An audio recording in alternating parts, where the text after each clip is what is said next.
नमस्ते मेरे दोस्तों, आप सभी का आपके यूट्यूब चैनल जे क्लासेस 05 पर स्वागत है। तो मैं आज आप लोगों को ज्योग्राफी का जो एग्ज़ाम हुआ था 2025 में, इसका आप लोगों को आंसर के बताऊंगा। तो देखिए कि किस प्रकार का आप लोगों का 2025 में पूछा गया था। तो क्वेश्चन नंबर 1 में देखिए कि किस प्रकार का क्वेश्चन पूछा गया है। तो क्वेश्चन नंबर 1 में पूछा गया है, रुको और जाओ निश्चयवाद संबंधित है। तो किससे संबंधित है? तो ऑप्शन नंबर ए में देखिए कि नव निश्चयवाद से संबंधित है या संभववाद से या मानवतावाद से या इनमें से कोई नहीं। तो एक का राइट आंसर हो जाएगा नव निश्चयवाद से। क्वेश्चन नंबर 2, निम्नलिखित में से कौन सा आर्थिक कारक जनसंख्या के वितरण को प्रभावित करने वाला कारक है? तो ऑप्शन नंबर ए में देखिए कि खनिज का उपलब्धता, ऑप्शन बी में नागरिकरण, ऑप्शन सी में औद्योगिकरण, ऑप्शन डी में दिया गया है इनमें से सभी। तो इसका राइट आंसर हो जाएगा दो का, हो जाएगा इनमें से सभी। क्वेश्चन नंबर 3 कि कोल खोज संबंधित है। जो कोल खोज है वो किससे संबंधित है? क्या सामूहिक कृषि से संबंधित है या ट्रक कृषि से या उद्यान कृषि से या इनमें से कोई नहीं। तो इसका राइट आंसर हो जाएगा 3 का, सामूहिक कृषि से। क्वेश्चन नंबर 4 में दिया गया है कि निम्नलिखित में से कौन सा एक कुटीर उद्योग नहीं है। तो ऑप्शन नंबर 1 में देखिए कि दिया गया है टोकरी बनाना, यह भी एक कुटीर उद्योग है, और मिट्टी से बर्तन बनाना, यह भी कुटीर उद्योग है। और ऑप्शन नंबर सी में दिया है कागज उद्योग। तो यही इसका राइट आंसर हो जाएगा। क्वेश्चन नंबर 5 पर्यटन है। तो पर्यटन क्या है? तो क्या पंचम क्रियाकलाप है? ऑप्शन बी में तृतीय क्रियाकलाप, ऑप्शन सी में द्वितीय क्रियाकलाप, ऑप्शन डी में इनमें से कोई नहीं। तो इसका राइट आंसर हो जाएगा तृतीय क्रियाकलाप। क्वेश्चन नंबर 6 में देखिए कि किस प्रकार का क्वेश्चन पूछा गया है कि ऑस्ट्रेलियाई पार महाद्वीपीय रेल मार्ग जोड़ता है। तो किसमें जोड़ता है? तो 6 का राइट आंसर हो जाएगा option number A, Sydney Perth. Question number 7 में दिया है कि दो देशों के मध्य व्यापार कहलाता है। क्या कहलाता है? दो देशों में मध्य व्यापार को क्या कहलाता है? तो 7 का राइट आंसर हो जाएगा अंतर्राष्ट्रीय व्यापार कहलाता है।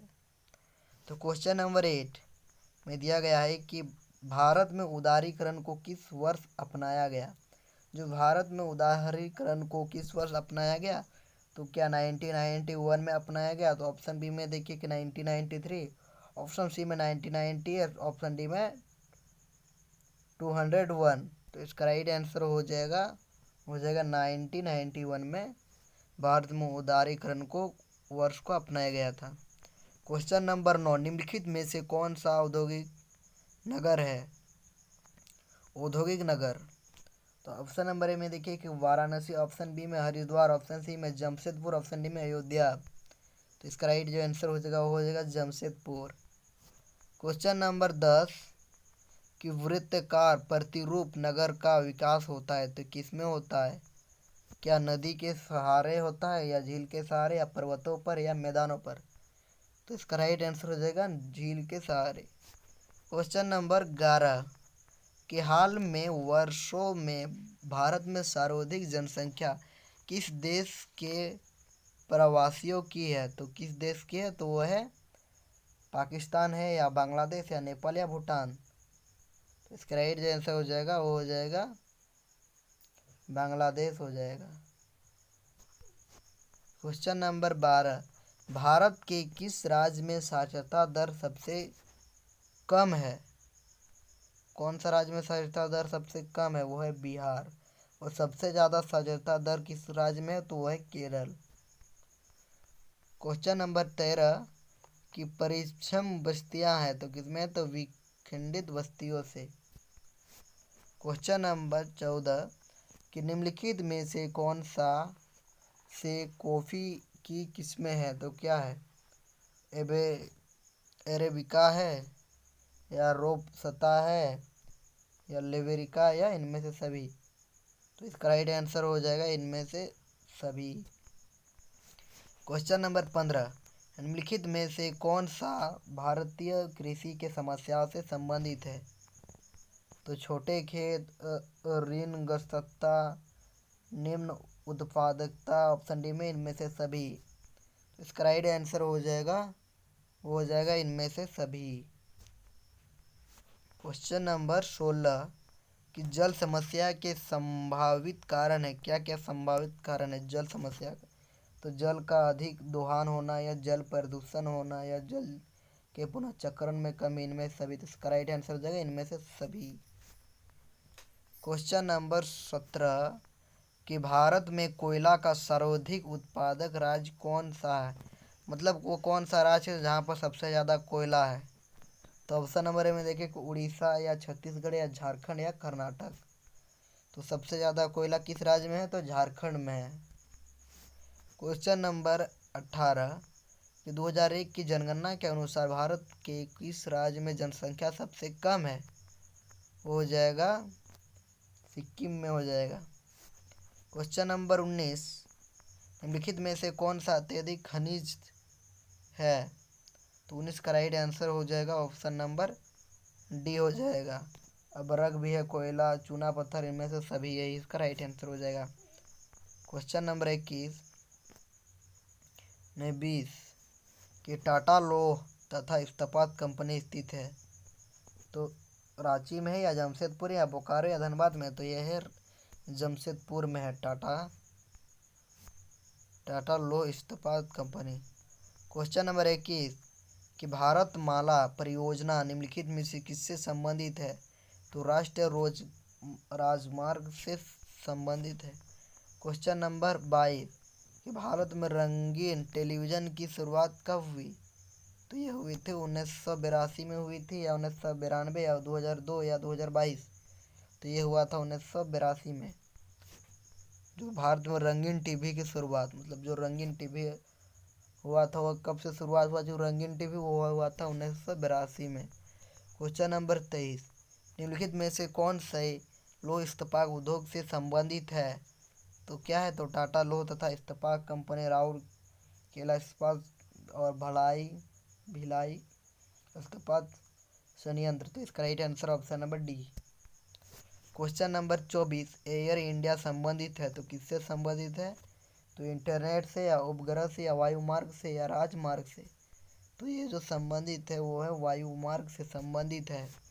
क्वेश्चन नंबर 30, कि निम्नलिखित में से कौन भारत में मलिन वस्तुओं के प्रमुख समस्या है? तो इसका राइट आंसर हो जाएगा option number D.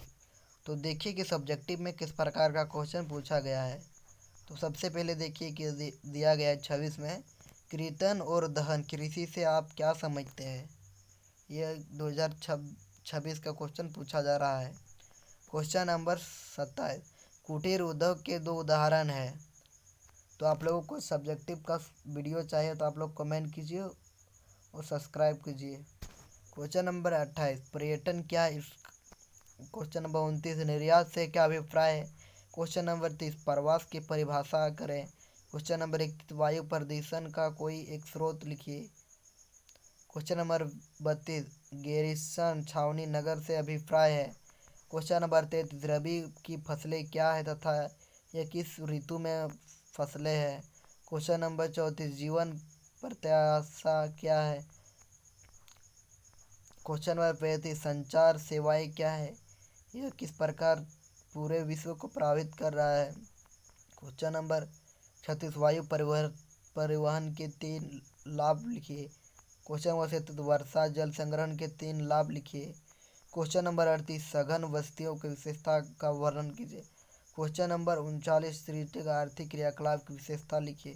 Question number 40, कार्यशील जनसंख्या की मुख्य विशेषता का वर्णन करें। क्वेश्चन नंबर 41 में देखिए कि दिया है कि भारत में ग्रामीण और नगरीय प्रवास के कारणों का उल्लेख करें। क्वेश्चन नंबर 42, कि नगरीय बस्तियों की समस्या का वर्णन कीजिए। क्वेश्चन नंबर 43 में देखिए कि पूछा गया है कि भारत में लौह इस्पात उद्योग की अवधि को निर्धारित करने वाला कारकों की व्याख्या कीजिए। क्वेश्चन नंबर में पूछा गया है कि भारत में सड़क परिवहन के अन्य साधनों की तुलना में अधिक उपयोगी क्यों माना जाता है। क्वेश्चन नंबर 40, भारत में चावल के उत्पादन के लिए अनुकूल भौगोलिक दशाएं को लिखे। क्वेश्चन नंबर 47, वायु प्रदूषण क्या है। भारत में वायु प्रदूषण एक गंभीर समस्या है, कैसे बनता जा रहा है, स्पष्ट कीजिए। क्वेश्चन नंबर 48 कि पर्दा संचार के मानचित्र में निम्नलिखित को दर्शाइए। तो आप लोगों को यह वीडियो थोड़ा सा भी हेल्पफुल लगा तो लाइक कीजिए, सब्सक्राइब करिए। जय हिंद, वंदे मातरम।